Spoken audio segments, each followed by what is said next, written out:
It's a new year, and that means there are new Total War games coming down the pipe for you. So if you're curious what the Creative Assembly has in store for the year 2021, stick around and we'll make some predictions together. The one thing you can say about the Creative Assembly is that they're pretty consistent.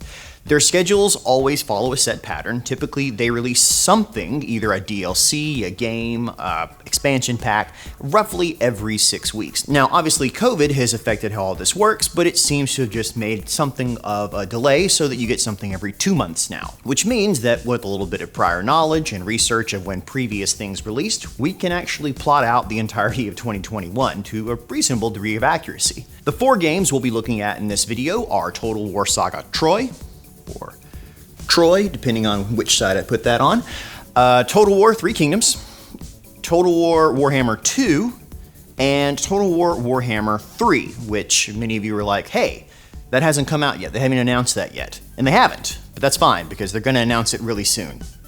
I'm pretty sure of that. I don't have any insider knowledge or anything, but Total War is a serialized series at this point, meaning they have at least one major release every year, and nothing has been announced for 2021, so they have to put something out. The easiest way to do this, though, is going to be actually put it on a nice timeline. I'm going to put a timeline here, whip it real good.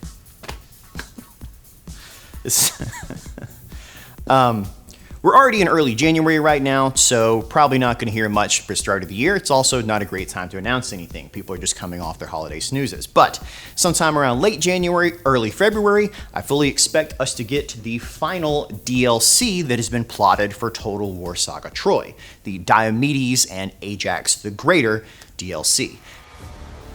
Now, I should say that no additional DLC has been announced for a Total War Saga Troy, and this actually could be it. There could be nothing else after this point.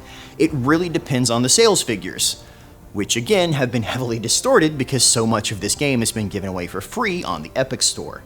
So, it's quite possible this is the only Total War Saga Troy DLC, and the last one I'm going to mention on this channel. After that, sometime around late February, probably early March, we will hear the announcement for the next 3 Kingdoms DLC. Around this time, you start getting Chinese New Year, and so it's important to tap into expectations of the community. In this case, it will probably be based on the Battle of Guandu and bring in a Northern Barbarian style faction. This is considered a chapter pack, or to use Warhammer 2 terms, a Lord pack, and is really meant to sort of tide you over until you get another major faction, such as the Nan Man. But we'll get to that one later on in the year. Around this same time, we will also hear the announcement of Total War Warhammer 3. I say this because traditionally, the Creative Assembly has 2 major release windows for big games in the year.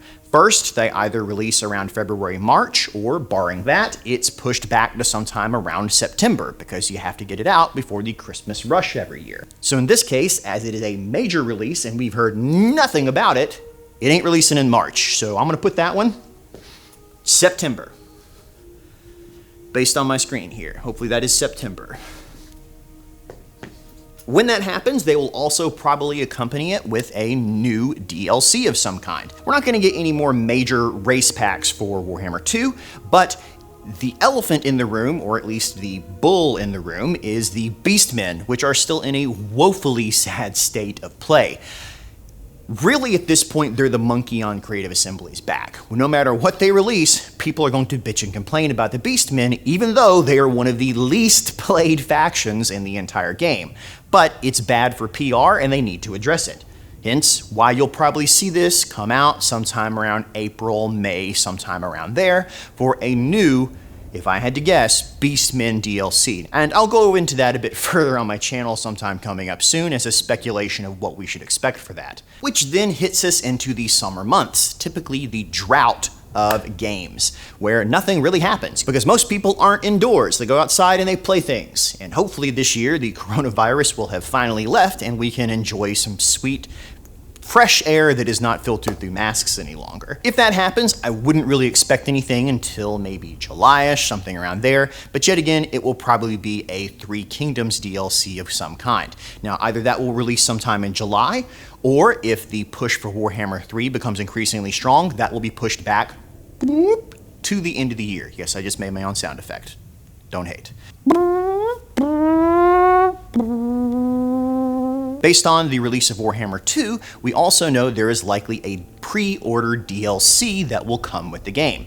These typically release around a month before the game itself proper, so if the game releases in September, that means it will release in October. Most likely bets for the pre-order DLC at this point are either Kislev, as a playable human faction. I personally think they're in the game, but that's yet again in the future. Or more likely, in my opinion, is the Lamian bloodlines, something like Neferata and Aberosh, something along that lines. Typically, these have been somewhat smaller DLCs, something of a mix between a Lord pack and a race pack based on Norska. It just gives you 2 new playable Lords that can then be injected directly into the games. And the advantage of this particular faction is that they also appear on the existing Mortal Empires map. So you're already playing with it, getting yourself hyped, getting yourself back in Warhammer mode, and ready for the release of the full game, sometime, like I said, around September, if I had to guess. After that, you'll assume it's pretty much going to be a destitute wasteland for at least September, October, November, because nobody wants to be near that thing. It's a huge release, which means that, again, we will get a 3 Kingdoms style pack somewhere around December. I just realized I did this entire video with my hands on the wrong side. I'm gonna have to flip this entire video. Shit. As it fits a little more comfortably in a timeline and gives people a little more breathing room for delays, things like that. Best guess on that one is probably the Korean kingdoms.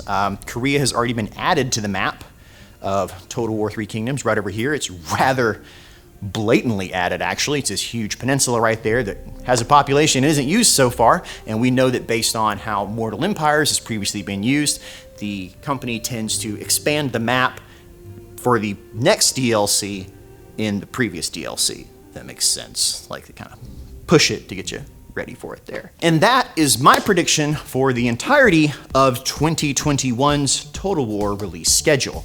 Now, there is a bit of a caveat to all this, though. In the most recent investor call by Sega Sammy, the Creative Assembly has said that they want to create another IP. IP being intellectual property, meaning another tentpole. So far right now, we've got 3 Kingdoms, which is pretty regular money, Warhammer, great money, and Troy, dunno. So you need another money maker. And the big question has been, what is that gonna be? Well, with Total War Warhammer 3 announcing this year, it's unlikely we're gonna hear about it, but it's possible that with a historical title coming out in 2022, and then a big blank spot in 2023, that's when we're gonna find out. But that is a speculation video in and of itself that I will post on this video soon. Hopefully you liked this new format. I'm trying something a little different. I know that as the releases do start coming out this year, I'll be checking back on this and chuckling to myself if I was correct. As always, thanks for watching, and if you enjoy content from this channel, do make sure to subscribe to it.